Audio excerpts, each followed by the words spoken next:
Editors Guild of India की President amasung Senior Journalist ahum lakliba tang 13 phaoba Manipur Police na pha-punba yadanaba ngasi Supreme Court na athubagi oina interim order ama pikhre Manipur thokliba irang asiga mari leinana AGI ki member ahum na saba fact finding committee ki report amada yumfa moiraga Manipur Police na register tawkiba FIR ani ki matangda AGI na Supreme Court ta wakalakpati ki interim order asi thokibani AGI ki fact finding committee ki mathakta Manipur Police na register tawkiba FIR ani aduga mari leinana committee asida yauriba senior journalist ahum amasung AGI president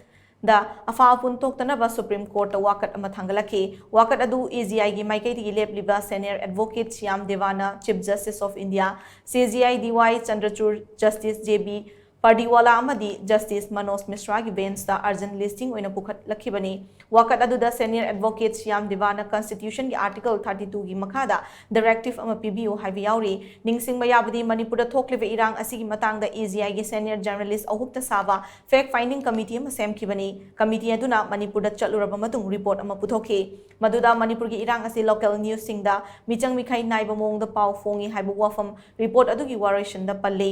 AGI na thangalakhiba petition aduga mari leinana CGI Chandrachud na Manipur lenga ki maikai tigi paukhum piraknaba ngasigi hearing aduna khanganke loinana lakliba tang 13 da makhataba hearing chathanaba matam lepki panbayabadi Manipur da thokliba irang asigi matangda AGI gi mioi ahumna saba fact finding committee na tizin humjin bada fanglakhiba report sing haukiba tang ani da puthorake punna lamai kunga mari panba report adu aranba semjin sajinba amadi sponsor tauba report ni habi gi maral da FIR adu register tawkhibani hairi